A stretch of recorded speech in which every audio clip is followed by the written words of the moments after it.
India received a record $111 billion in foreign remittance in 2022. That's close to India's total capital expenditure in 2023.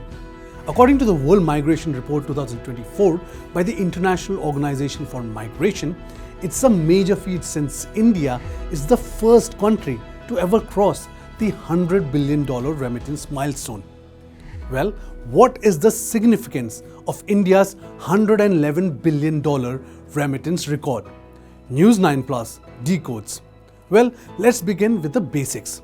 What is remittance?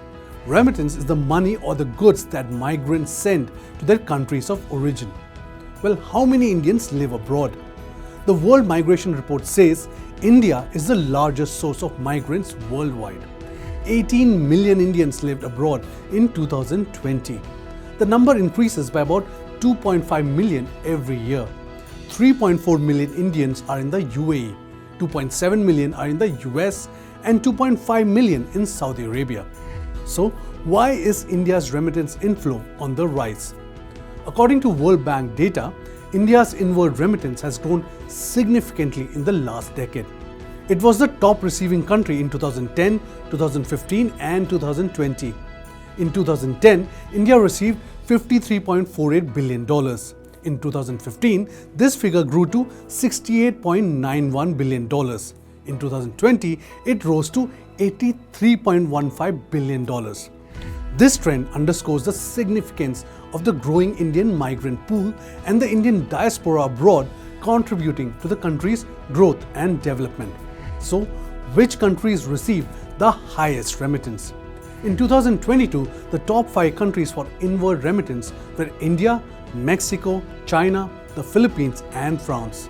Mexico received $61 billion. China received $51 billion. The Philippines got $38 billion and France got $30 billion. Besides India, Pakistan and Bangladesh featured in the top 10 countries. This is because the Indian subcontinent is a major source of the world's migrant workers. So, which countries send out the highest remittance? The United States has consistently been the top remittance sending country. In 2022, America's outward remittance was $79 billion, followed by $39 billion sent from Saudi Arabia, $31.9 billion from Switzerland, $25.6 billion from Germany, and $18.3 billion from China. So, is inward remittance good for an economy? Foreign inward remittance is important for any country's economy. For many developing countries, it is the biggest source of foreign exchange reserves. As an additional source of disposable income, it boosts domestic consumption and demand. However, over-dependence on remittance can make an economy vulnerable to factors affecting remittance inflow.